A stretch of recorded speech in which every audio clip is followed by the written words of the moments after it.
O sea, el capítulo 12, verso 5, del 1 al 5, perdón. Y acá entramos a otra de las grandes divisiones o secciones que tenemos en esta carta. Recuerden que está en divisiones. En los primeros 8 capítulos, recuerden, en ellos se trató sobre la doctrina cristiana. Del capítulo 1 al capítulo número 8. Hablamos sobre doctrina cristiana. Después del 9 al 11, hablamos de la sección donde habla de la dispensación de Dios. ¿Ya? Cómo Dios va a gobernar. Y cómo gobierna, ¿cierto? Obviamente, nuestras vidas. Cómo gobierna, cómo concede y cómo ejecuta sus propósitos para los seres humanos y para sus hijos también.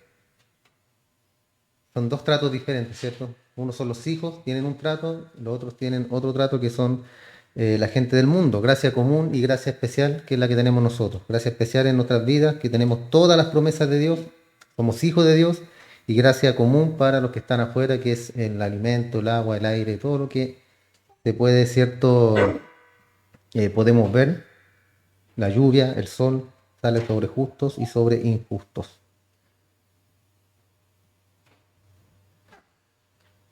En la primera carta, la primera parte, perdón, de esta epístola a los romanos, utilizando la terminología de la armadura del cristiano, descrita en Efesios 6, ¿recuerdan? Efesios 6, donde habla de la armadura del cristiano. Ahí el lector vio desplegado el yelmo de la salvación y el escudo de la fe, que está hablando acerca de cómo nosotros debemos ¿cierto? Luchar en nuestra vida cristiana, que tenemos armas para luchar en nuestra vida cristiana, pero no para luchar contra el diablo, ¿ya? Ni contra demonios, sino para todo lo que es nuestra vida común, hermano, nuestra vida común, que habla, ¿cierto?, del pecado y de nuestra batalla en contra del pecado. Ya no es para que usted luche con demonios, ni haga guerra espiritual, ni nada de esas cosas, ¿ya? Pero en esta última sección los pies están descalzos y con el celo, obviamente, por anunciar el Evangelio de la paz. Y debemos estar preparados siempre nosotros como cristianos para luchar, hermano, y andar en el camino de la vida, de la verdad. Y debemos correr esa carrera cristiana. ¿Pero cómo debemos correrla? ¿Se acuerdan o no? Como dice Pablo, con paciencia. Tranquilito, perrito, como decía un personaje por ahí. Decía. Tranquilo, sin apurarse, sin desesperarse, porque esto no es para el que quiere, ni para el que corre, ¿cierto? Sino para quién? Para el que Dios tiene misericordia. Y eso lo vamos a estar viendo un poquito ahí en Tito, que vamos a tocar un versículo acerca de eso. Entonces alguien puede sugerir que ya hemos hablado de la aplicación práctica del Evangelio en la sección de este libro, ¿cierto? Dedicado al proceso de la santificación. En esta parte vimos el Evangelio expresado en la vida cotidiana, pero hay una clara distinción en estas dos secciones. Bajo la santificación estuvimos tratando con el carácter del cristiano. ¿Ya? Bajo la santificación hablamos del carácter. ¿Y qué es el carácter? Es la cualidad y rasgos distintivos que definen al cristiano y lo diferencian de los demás. Ese es el carácter del cristiano. Repito, cualidades y rasgos distintivos. ¿Ya? Nos diferencian, nos definen como cristianos. Y al definirnos nos van a hacer diferentes, nos va a hacer diferentes, ¿cierto?, a los demás, las demás personas. Lo que siempre les digo, ¿cierto? Usted no tiene que andar gritando a los cuatro vientos que es cristiano. La gente debe notarlo por sus actos, por sus obras. Y en segundo lugar, lo que vamos a tratar ahora es con la conducta del cristiano, o la conducta cristiana. ¿Y qué es la conducta? Es la manera en la que se actúa y se comporta un cristiano. Manera en la que actúa y se comporta un cristiano. Entonces, en esta sección sobre la santificación se consideró al hombre interior. Ahora, en cambio, consideramos al hombre exterior, el de afuera, ¿cierto? El que se ve, el visible, el que muestra a Cristo por sus obras, por sus actos. Y antes, bajo los párrafos sobre la santificación, hablamos de la condenación, de la condición, perdón, del cristiano. Aquí, en cambio, se trata de la consagración del cristiano, de nosotros como cristianos. ¿Cómo es nuestra consagración al Señor, a Cristo?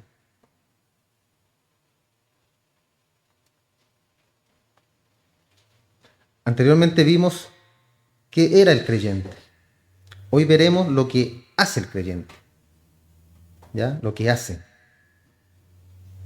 Vimos los privilegios de la gracia, ahora veremos los mandatos de la gracia, ¿ya? Privilegios, mandatos, haberes y deberes. La manifestación de la forma de vida debe ser seguida por las evidencias de nuestra vida cristiana, hermano. Y el anuncio de la justificación por fe debe ser complementado con la actividad de la vida. Yo no puedo gritar a los cuatro vientos que soy cristiano, pero no estoy haciendo lo que es de un cristiano. ¿Me entienden? Puedo decir que soy cristiano, pero mis actos dicen exactamente lo contrario. ¿Ya?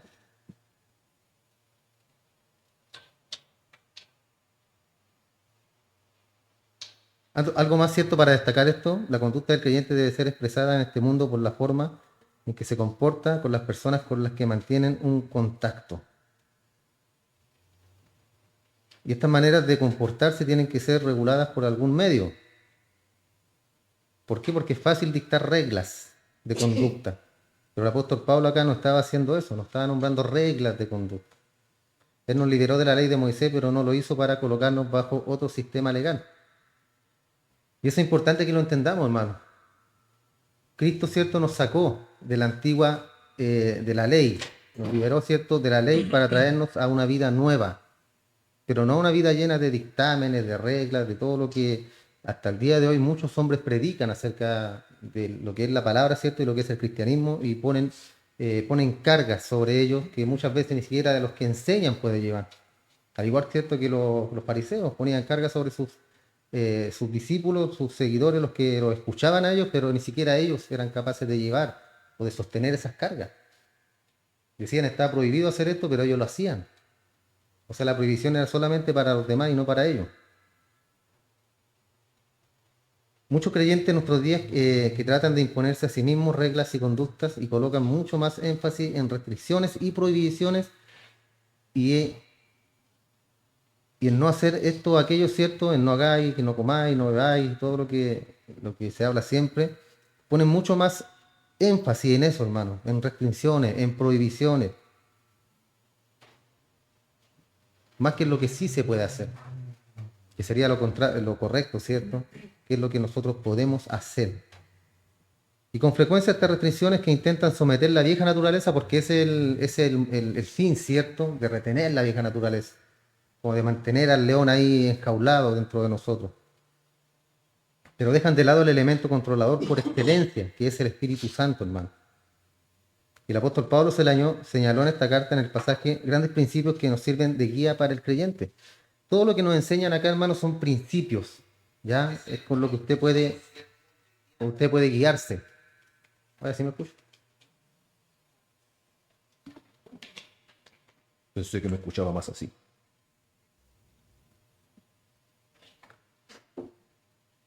No son reglas, ¿cierto? En el Antiguo Testamento habían reglas. Usted no cumplía las reglas, usted pagaba. Usted pecaba, usted pagaba. Pecados de muerte, usted moría.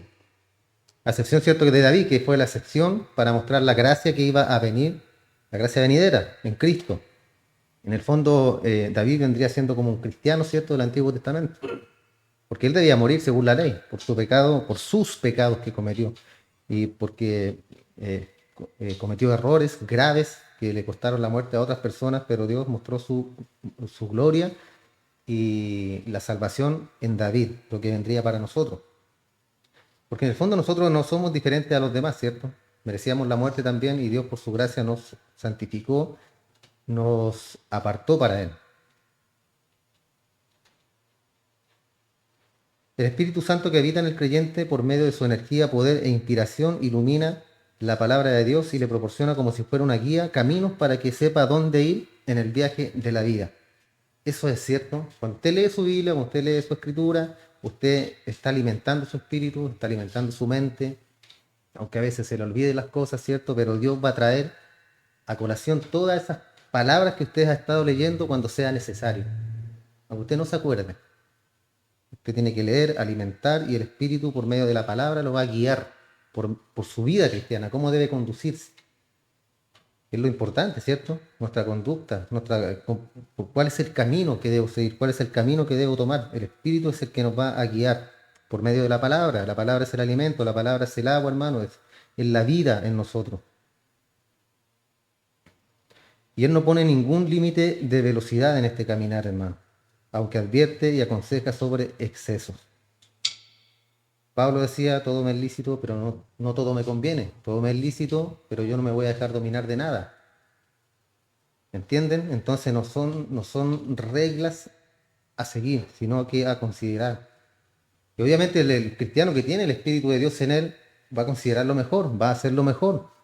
No va a ser como estos que dicen, cierto, Dios ya me salvó y ahora puedo hacer lo que yo quiera. Porque estamos bajo la gracia, no estamos bajo la ley.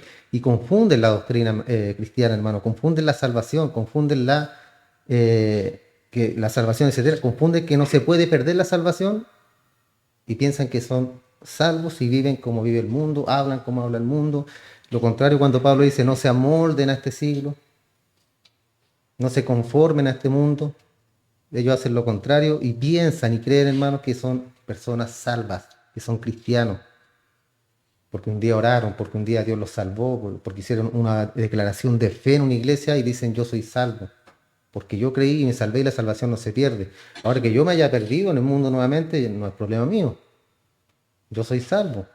Entonces es triste, hermano, es triste que tengan esa enseñanza y hay muchas iglesias donde eso lo enseñan. Y es un concepto errado, una idea errada de lo que es la salvación de parte de Dios.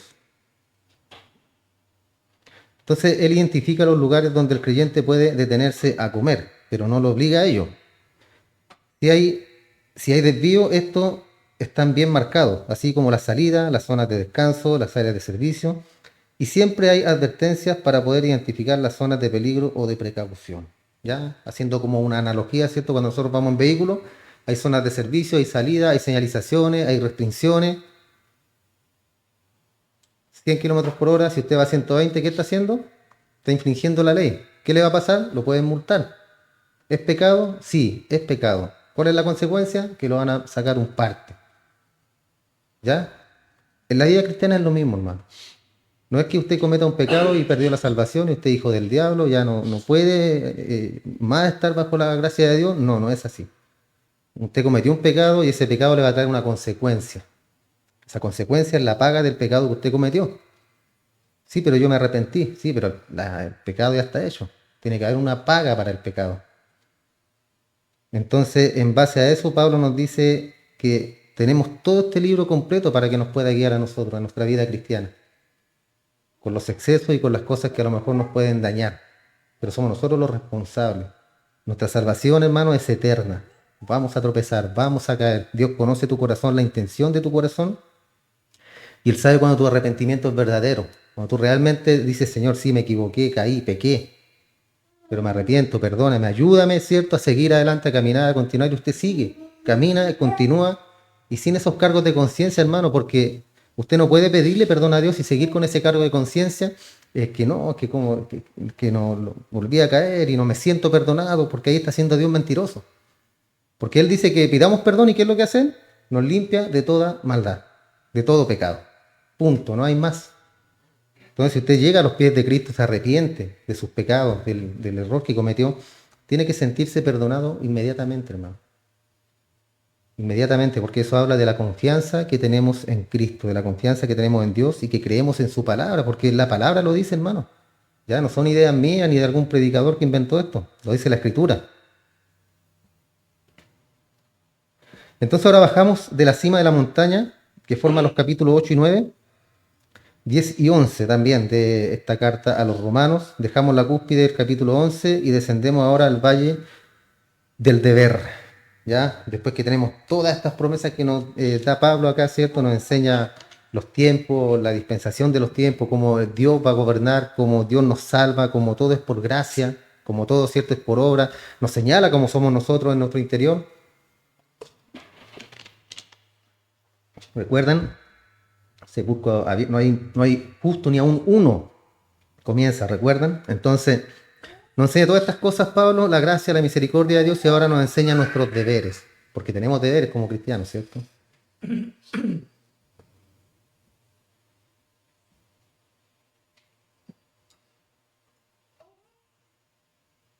Entonces acá es donde estamos nosotros ahora, hermanos. Y aquí es donde actuamos y donde realmente mostramos quiénes somos o qué somos.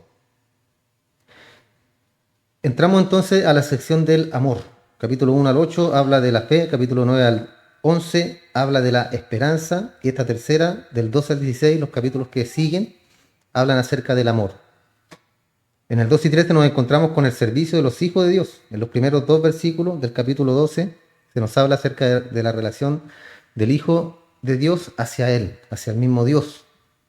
Luego una relación sobre los dones del Espíritu, su relación con otros creyentes y su relación con los no creyentes.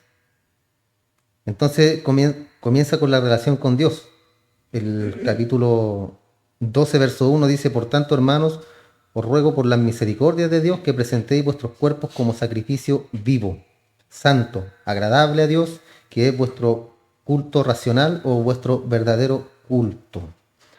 Otra versión lo dice de esta forma: os ruego por la misericordia de Dios que os presentéis a vosotros mismos como ofrenda viva, consagrada, agradable a Dios. Este es el verdadero culto que debéis ofrecer. Habla de un culto racional, ¿ya? Racional habla de la mente. Entonces las primeras palabras acá en el versículo 1 dice por lo tanto, por tanto. Y une en realidad todo lo que se ha dicho anteriormente con lo que sigue. También dijo os ruego, usando el lenguaje de la gracia, no de la ley. Porque aquí Pablo está rogando a los hermanos. Os ruego por la misericordia de Dios. Pablo pudo haber hecho un mandato, ¿cierto? Tenía la autoridad suficiente y moral para decirle yo les mando por la misericordia, pero no, os ruego, usando el lenguaje del amor. Os ruego por la misericordia de Dios.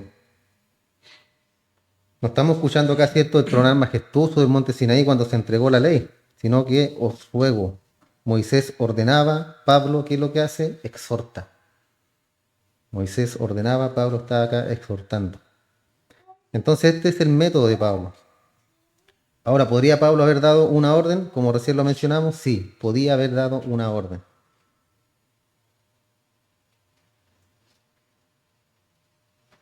Después continúa diciendo por las misericordias de Dios. Os ruego por las misericordias de Dios. Y el plural acá, hermano, es la forma hebrea que destaca la abundancia de la misericordia. O sea, le está diciendo os ruego por las misericordias. No por la misericordia de Dios, por las, en plural.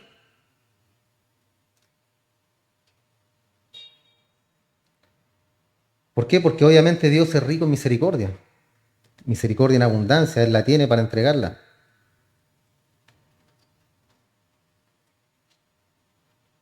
Entonces esto implica la compasión, hermano, la piedad y la ternura de Dios. Y su compasión nunca nos falta. Y eso hay que darle gracias, ¿cierto?, a Dios todos los días al despertarnos. Gracias por la vida, ¿cierto?, que nos entrega, por tu misericordia. Yo recuerdo a veces cuando despierto y digo, las misericordias de Dios son nuevas, ¿cierto?, cada mañana. Y ahí lo vemos cuando abrimos nuestros ojos, aunque a veces decimos, hay que ir a trabajar, hay que hacer esto, lo otro. Pero tenemos vida, hermano, tenemos vida, tenemos salud, podemos movilizarnos por donde queramos, tenemos autonomía. Hay personas que no lo tienen, que son dependientes de otras personas. Entonces glorifiquemos y demos gracias a Dios cada vez que despertamos y estamos sanos. Entonces después dice, presentemos nuestros cuerpos. Y esta es la misma palabra que fue utilizada en el capítulo 6, verso 13, que también lo vimos, que habla de presentar nuestros cuerpos. Eh, Acá se refiere como sacrificio vivo. Y acá se sugiere que el uso de este capítulo está en relación con la mente, mientras que en el capítulo 12 está relacionado con la voluntad. Eso es lo que vimos en el 6:13. En el de acá, en el 12, tiene que ver más con la voluntad del cristiano.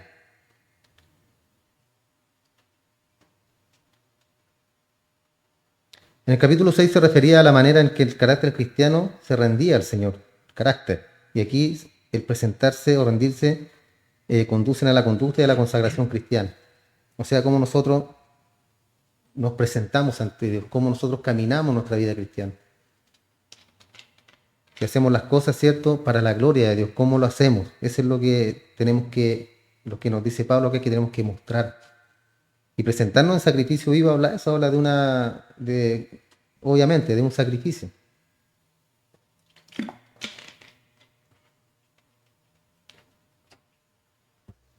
Cuando habló de presentar vuestros cuerpos, se refiere a nuestra personalidad total. El cuerpo es el instrumento por medio del cual nos expresamos, ¿cierto? Yo pienso y mi cerebro envía, ¿cierto?, las señales, envía la señal que yo mueva mi mano ahora, ¿cierto? Entonces yo pienso y actúo. Acá se refiere a la personalidad total también. En cómo nuestra mente, yo siempre le he dicho, cuando uno escucha a una persona sabe de qué está lleno su corazón, ¿cierto? Porque solamente habla de una cosa. Entonces su corazón está lleno de eso. Nosotros deberíamos, no me refiero a que tengamos un lenguaje 100% cristiano todo el día, sino que siempre tiene que estar en nosotros el pensamiento cristiano, en todo sentido. Dificultades en la calle, relaciones en el trabajo, relaciones con la familia, con quien sea, debe reflejarse nuestro carácter cristiano, cómo actuamos. ¿Ya? La mente, nuestros afectos, la voluntad y el Espíritu Santo pueden utilizar nuestro cuerpo. Alguien ha compilado las siguientes diferencias bíblicas que revelan esta dimensión tan amplia. Se nos habló de dar honra a Dios en nuestro cuerpo. Y en la primera carta de Pablo a los Corintios capítulo 6, verso 20 dice, glorificad pues a Dios en vuestros cuerpos. Después dice, porque habéis sido comprados por precio.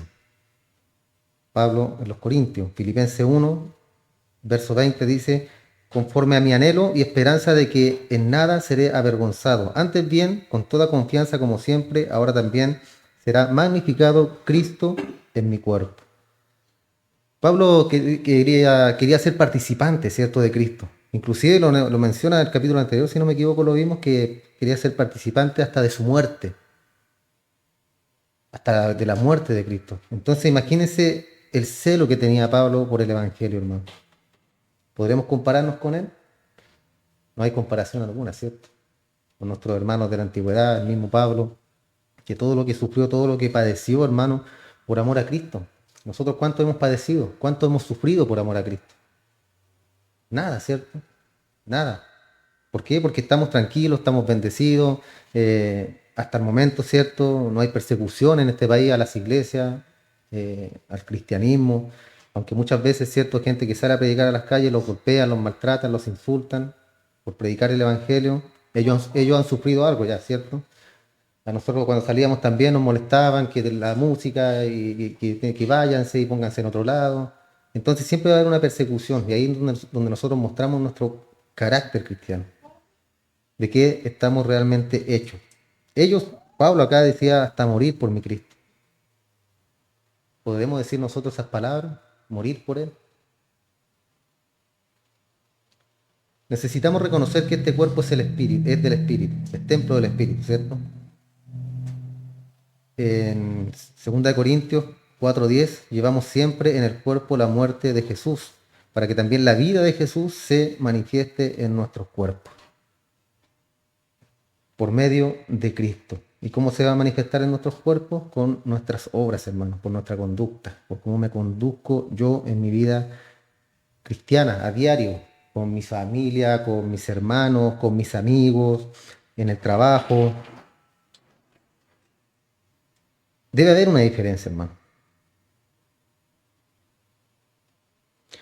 Entonces, por un acto de la voluntad, colocamos nuestra personalidad total y disposición de Dios.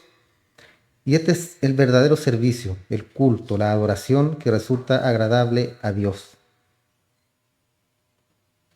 Después en el verso 2 dice Pablo, no os conforméis a este mundo, sino transformaos por medio de la renovación de vuestro entendimiento, para que comprobéis cuál es la buena voluntad de Dios agradable y perfecta. No os conforméis, formarse en forma parecida. Ese es el significado en el griego. Puede poner cierto a dos personas si una es diferente a la otra, espiritualmente hablando, pero si yo las veo son personas iguales en sus actos, en lo que hacen, pero ¿qué es lo que determina esa diferencia? en cómo actúa la persona, ¿cierto? Puedes poner a dos personas ahí y saber por sus actos, por su conducta, por su reacción, quién es cristiano y quién no es cristiano. Por eso Pablo acá dice, no se conformen al mundo, o sea, no quieran ser parecidos al mundo. Y lamentablemente eso ha entrado a muchas iglesias, hermano. Parezcámonos al mundo para que el mundo pueda venir. Parezcámonos al mundo en la música para que los jóvenes puedan llegar.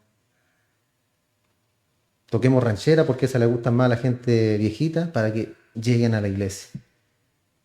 Y así se ha metido el mundo en las iglesias, hermano. ¿Por qué? Porque hay hombres que no disciernen, no tienen discernimiento. ¿Por qué? Porque la fe viene por el oír y el oír por la palabra de Dios. No hay más, punto. Yo no puedo ser pragmático, hermano. Yo no puedo irme a lo práctico para que venga gente a la iglesia, porque en el fondo voy a llenar la iglesia de ¿qué? De puros pecadores que no se han arrepentido, que vienen por emociones, que vienen porque es lindo, porque es bonito, porque las luces son preciosas, el pastor siempre da un mensaje lindo, no ataca, la iglesia es grande, hay mucha gente, muchas almas. Recuerden que Cristo lo seguían multitudes. ¿Y con cuántos se quedó al final? Se quedó solo, porque hasta los más fieles arrancaron.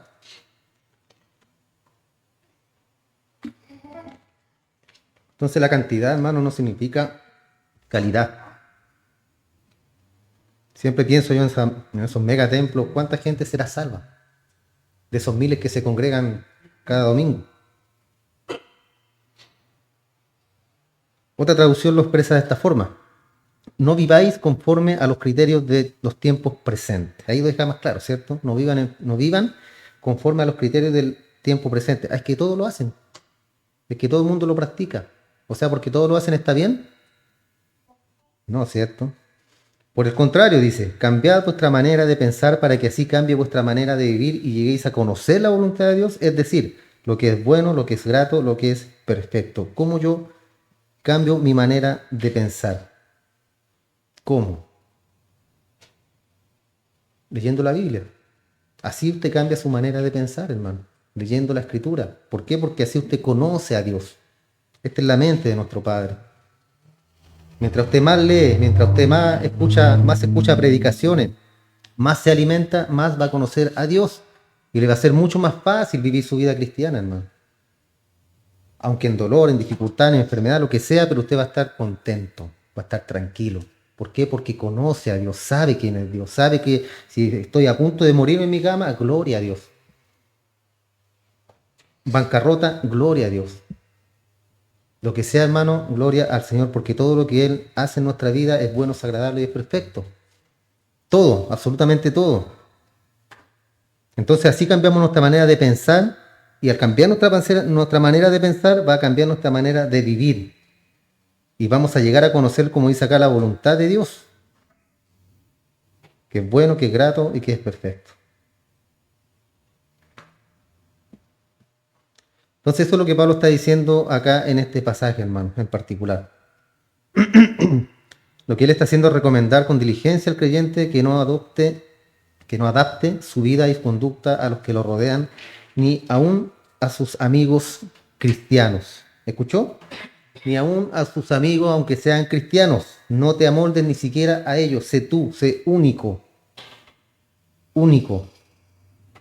Como les dije recién, no porque otro lo hace está bien. Debemos nosotros ser diferentes, ser únicos. No adaptar nuestra vida, nuestra conducta a los que nos rodean. Tenemos que ser normales, como nosotros realmente somos, siempre. Personalidad única. Normales y naturales. O probablemente tendríamos que decir normales y sobrenaturales, hablando cierto en el modo espiritual. ¿Por qué? Porque es muy fácil ser actor. Desempeñar un cierto papel. Eso es lo que quiere decir en realidad la palabra hipócrita. En la misma palabra, ¿cierto? Hipocrités del griego. Y se usa para los actores. Ellos están presentando algo hipocrités, están actuando. Entonces también incluye el significado de réplica. ¿Ya? Es escuchar lo que dice o lo señala del director de teatro y decirlo convenido donde cuando a uno le toca hablar y en el momento que corresponde hablar, ¿cierto? O actuar. Eso es actuar. En nuestra vida diaria la hipocresía describe la actitud de aparentar lo que no somos. ¿No le ha pasado a veces que quieren encajar en un grupo o encajar en ciertos lugares y se adaptan a eso? Por eso nosotros tenemos que ser sobrenaturales. Que la gente, ¿cierto?, nos mire como bichos raros. Que cuando la corriente va hacia abajo, usted va hacia arriba. No estoy hablando de terquedad, estoy hablando, ¿cierto?, de carácter cristiano. No es que va todo el mundo para allá. Hay videos que han mostrado, ¿cierto?, que han hecho pruebas psicológicas y van un montón de personas y se hacen una fila. Y se pone otro, y hay uno que está parado y va y no sabe qué y se pone en la fila. ¿Por qué? Entonces eso es lo que nosotros tenemos que evitar. No porque alguien lo haga, nosotros también tenemos que hacerlo, o podemos hacerlo, o debemos hacerlo. Discernimiento espiritual, hermano, por medio de la escritura. Y ahí usted va a decir, va a saber lo bueno y lo malo, porque eso está intrínseco en nosotros, saber lo bueno y lo malo. ¿Ya? Antes de Cristo, la gente que vivió antes solamente actuaba por medio del discernimiento. Sabía que era malo matar. ¿Ya? Después, cierto, se introdujo la ley y ahí de la ley dijo que no matarás. Entonces ya tenemos una fuente donde nos dice lo que es malo, que es la palabra de Dios y la ley. Shakespeare fue quien dijo algo acerca de lo que el mundo era como dijo que el mundo era como un escenario y que cada persona debía desempeñar su papel. Pero eso no debe ser el caso del creyente, que por el contrario debe ser genuino por el Espíritu Santo, por medio del Espíritu Santo, ¿cierto? ¿Por qué? Porque el Espíritu Santo obra dentro de nosotros. Y si tenemos un papel en este mundo, es el que Dios nos ha señalado. Todos fuimos llamados, ¿cierto?, para predicar el Evangelio. Otros son llamados para enseñar, otros para exhortar, otros para tocar, otros para hacer un sinfín de cosas, hermano, en la iglesia y como creyentes en nuestra vida diaria. Entonces debemos ser genuinos. ¿Por qué? Porque el Espíritu Santo de Dios, que es la arra de nuestra herencia, está en nosotros, hermano. Usted tiene el Espíritu, tenemos el Espíritu de Dios en nosotros. Es la garantía de que el día de mañana estaremos en el cielo. Entonces Él nos transforma, hermano. Él transforma nuestra vida. Al renovar nuestro entendimiento, nos va transformando.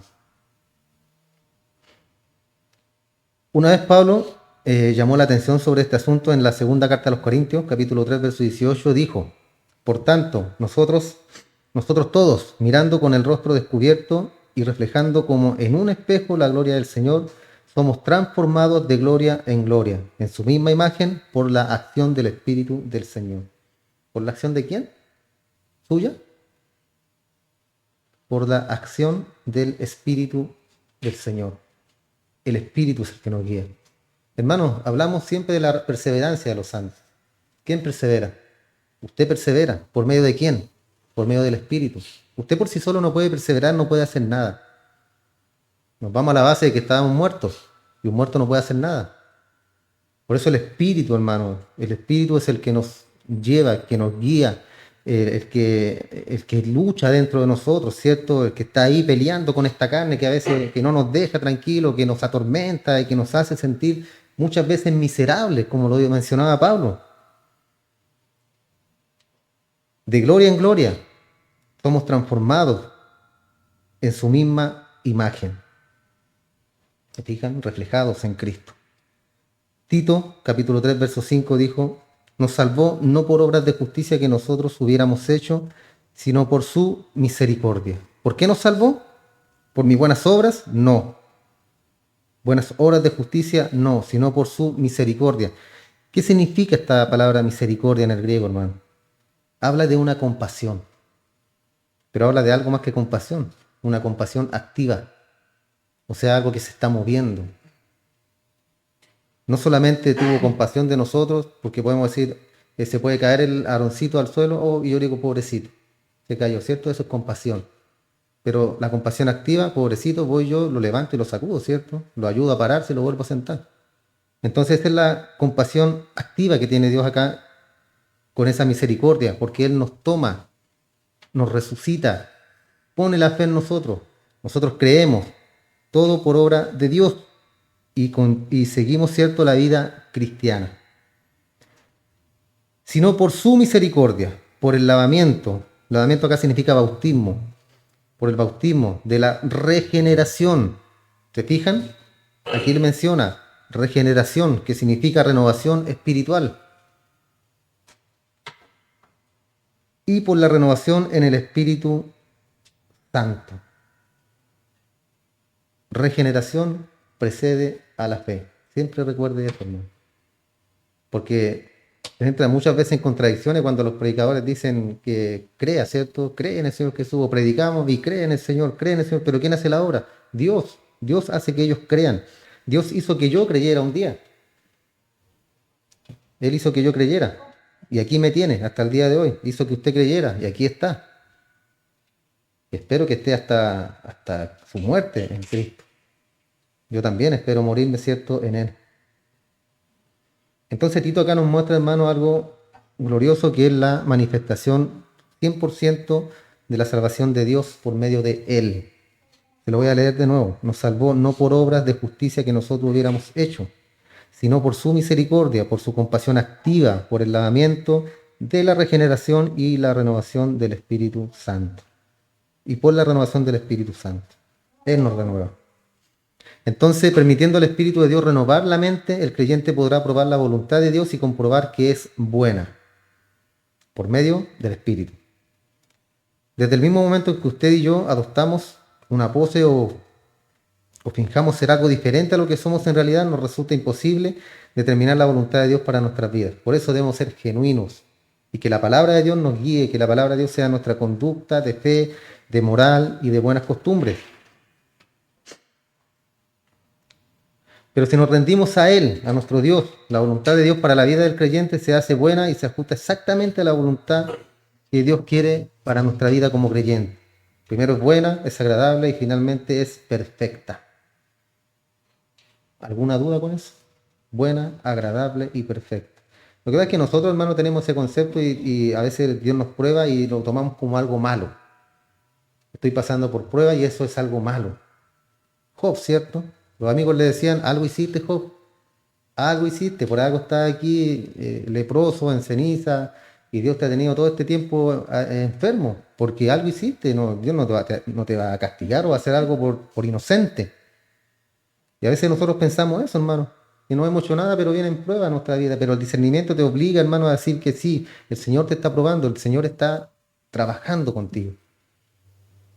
Y es importante también comprender eso, hermano, porque si estás en alguna dificultad o algo que viene de parte de Dios, la oración de los hermanos debe ser para tu fortaleza.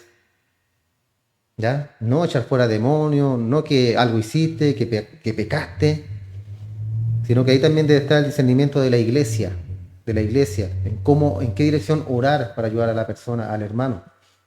Porque a veces metemos la mano donde Dios está trabajando y eso es peligroso. Hay peligro ahí, porque ¿cómo podemos nosotros detener la mano de Dios?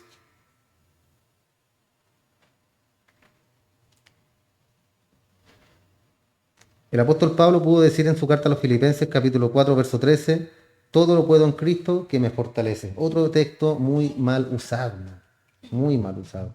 Quiero comprarme una casa en el campo, todo lo puedo en Cristo que me fortalece. Quiero renovar el auto, todo lo puedo en Cristo que me fortalece. Y nos vamos al tiro a la esfera material. Muchos andan pisando ahí, ¿cierto?, las cosas, porque donde pusieres tu pie, eso será tuyo.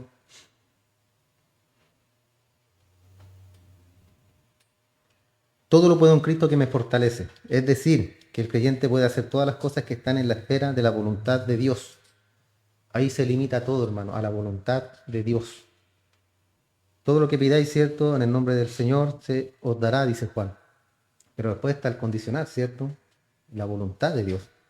Yo puedo hacer muchas cosas, quieren muchas cosas, hermano, hablando en el plano espiritual. Enfóquese en lo espiritual. Todo lo puedo en Cristo que me fortalece en lo espiritual, ¿ya? En mis problemas, en mis dificultades, enfermedades, todo lo que sea vida espiritual. A eso se refiere.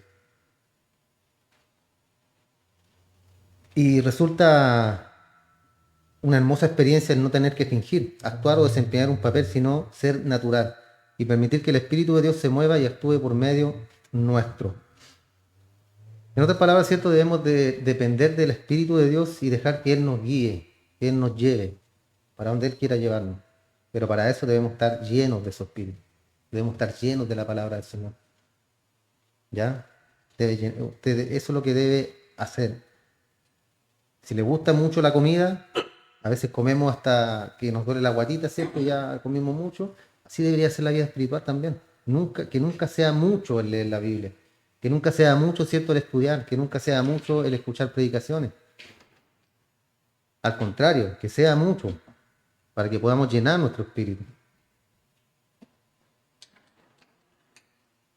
Entonces, qué bueno es llegar al punto de poder entregar todo esto al Señor. Y Pablo nos estaba rogando acá que hiciéramos precisamente eso. ¿Por qué? Porque es el camino a la felicidad, hermano. El camino a la felicidad es rendirse cada día a los pies de Cristo.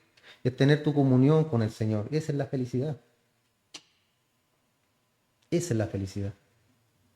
A veces no te pasa que no quieres orar o no tienes ganas o otra vez lo mismo. ¿Y qué voy a orar si ayer ya oré? A mí me pasa, me pasa. Pero como siempre converso con Reinaldo, le digo, oblígate a orar, oblígate a hacer ejercicio, oblígate a hacer lo bueno. ¿Por qué? Porque nosotros no lo vamos a querer. Me vuelvo a repetir, hermano, y siempre se lo digo, la carne no quiere orar, no le gusta orar, y te va a meter cosas ahí en tu cabeza. Oblígate a orar. ¿Qué voy a orar? Señor, guíame. Guíame. Muchas veces en medio de la oración uno cita la Biblia, ¿cierto? Porque está orando y se le viene un texto bíblico y cita hasta la escritura en oración. Eso es lo que nosotros debemos cada día llegar a ese punto, hermano. Y si no sabe qué orar o que va a orar lo mismo, arrodíllese y ore lo mismo y pídale a Dios que lo guíe en oración por medio del Espíritu. ¿Para qué? ¿Para qué? Porque Él le va a ir poniendo en su mente por qué orar, por quién orar. Porque a veces nos ponemos monótonos, es verdad, oramos por lo mismo, las mismas cosas, pero hay tanto por qué orar, hermano. Y tanto por qué dar gracias también. Ahora, si dice voy a orar siempre lo mismo, ya, haga una oración de gracias al Señor. Solamente dele gracias. Agradezca por todo, por la vida, la salud, por la esposa, el esposo, los hijos, la familia, el hogar, esta cama que me tiene el Señor donde me puedo recostar. Tengo comida en mi mesa, hay un trabajo, hay sustento, Señor, estoy sano, no estoy enfermo. Haga una oración de gracias al Señor. Entonces, si no sabe qué hacer, vaya igual a la rodilla, hermano, y Dios lo va a guiar. Entonces ese va a ser el camino a su verdadera felicidad, el verdadero gozo. Y ese es el camino para una vida en plenitud. El camino para recibir la bendición de Dios es de ser un creyente normal de acuerdo a las especificaciones bíblicas, a lo que dice la Escritura. Apéguese a la Biblia y va a estar todo bien. Verso 3 habla de la relación con los dones del Espíritu.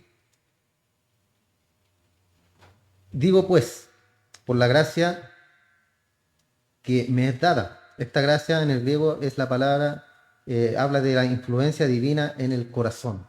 ¿Ya? De eso habla la gracia.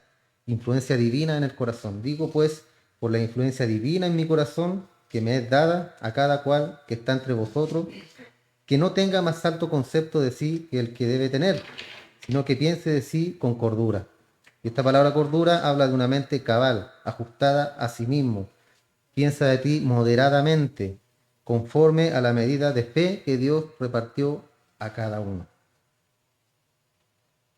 Entonces cuando Pablo escribió esto, hermano, tendría una sonrisa posiblemente en sus labios, porque hay un gran número de creyentes que son ambiciosos, que siempre quieren ocupar una posición importante porque tienen un concepto de sí mismo más alto del que debiesen tener. Yo conozco a varios de estos, hermano, y muchos han logrado su cometido de llegar donde están ahora. Buscar posiciones, buscar nombres, ser renombrados. Y lo consiguen. El que no lo busca, obviamente no lo consigue, ¿cierto? ¿Por qué? Porque ¿dónde debe estar nuestro corazón? En Dios. Dios me ha puesto a mí para pastorear un grupo de personas y aquí estoy. No estoy, ¿cierto?, para andar buscando grandes liderazgos o grandes iglesias porque quiero que la iglesia crezca, y una iglesia grande. No, muchas gracias. Con esta estoy bien. Entonces, muchas personas eran así y son así hasta el día de hoy. Y tienen un concepto muy elevado de lo que son ellos. Muy elevado, hermano. Pero lo que necesitamos hacer es precisamente lo que sugirió Pablo en este pasaje. Debemos pensar con cordura y con moderación acerca de nosotros. ¿Por qué? Porque siempre existe el peligro de que el creyente sobreestime su capacidad, su carácter y sus dones. Tenemos que tener la evaluación correcta de nosotros mismos. Y esto en relación con otros cristianos. Ojo, yo no me refiero a que usted se compare con otros cristianos, ¿ya? Que usted diga, no, pero yo viendo a fulano y como estoy yo, estamos bien, estamos bien. Veo a fulana y me veo yo, no, yo estoy súper bien, súper bien. ¿Cuál es el estándar? Cristo es el estándar. Cuando usted quiera comparar su vida cristiana, mire a Cristo. Y ahí recién se compara y recién dice, ay, ay, ay, ay, ay, ay, sí, ¿cierto? Vamos a estar bien si nos comparamos con Cristo, no, vamos a estar mal, muy mal. Entonces, si nos comparamos a Él, siempre nos vamos a ver mal, pero esa es la idea, hermano, querer parecerse a Cristo, querer ser igual a Él. Porque ahí se nos muestran todas nuestras falencias, todas nuestras fallas al reflejarnos en Cristo. Entonces, por eso nuestro concepto debe ser bajo. Nuestro concepto, ¿cierto?, bajo en referencia a nuestro Señor Jesús.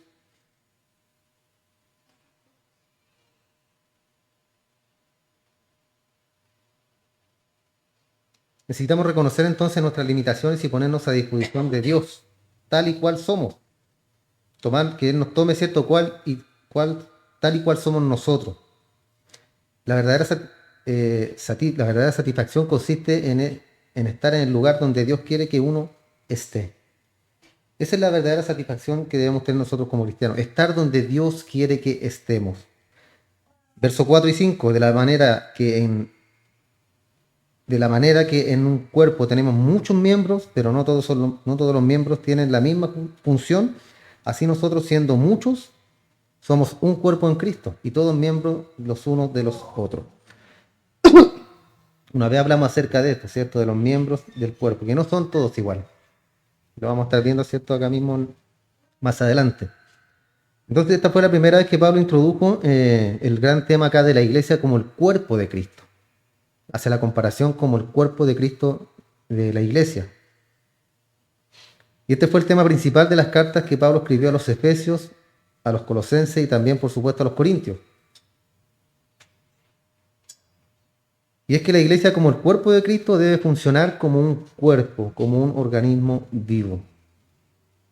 Porque somos todos diferentes, ¿cierto? Diferentes caracteres, diferentes en cuerpo, en físico, en funciones. Otros tienen mayores capacidades que otros saben otras cosas que otros no saben y así se complementa, ¿cierto?, una iglesia. Así el cuerpo, tenemos las extremidades, nuestros órganos y cada uno cumple una función, ¿cierto? La mano no hace lo que hace el corazón. Entonces la mano, como también lo estamos viendo, la mano no puede decir, oye, el corazón no me sirve, sácalo. O el corazón a la mano, porque obviamente funcionamos en una armonía perfecta, nuestro cuerpo. Asimismo, la iglesia debe ser, hermano, debemos funcionar en una armonía en Cristo. Porque cada uno tiene una función y cada uno es de importancia, de vital importancia en la iglesia.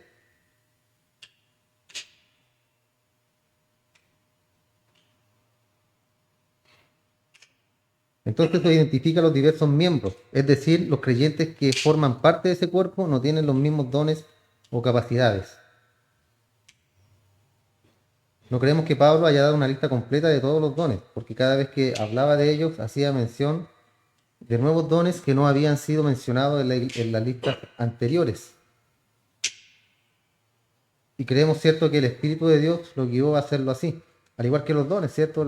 Hay doctrinas de donde hablan que los dones cesaron, por ejemplo, el don de sanidad, que cesó, que ya no hay milagros, que no está el milagrero de turno, ¿cierto?, en la iglesia, o que el hermano que tiene el don de sanidad. Pero lo que sabemos y lo que es cierto es que Dios sana por su misericordia. Él puede sanar, levantar a un paralítico, levantar a una persona en silla de ruedas. Él lo puede hacer. Y lo va a hacer por medio de una persona, pero no significa que esa persona tenga el don de hacer algo, el don de.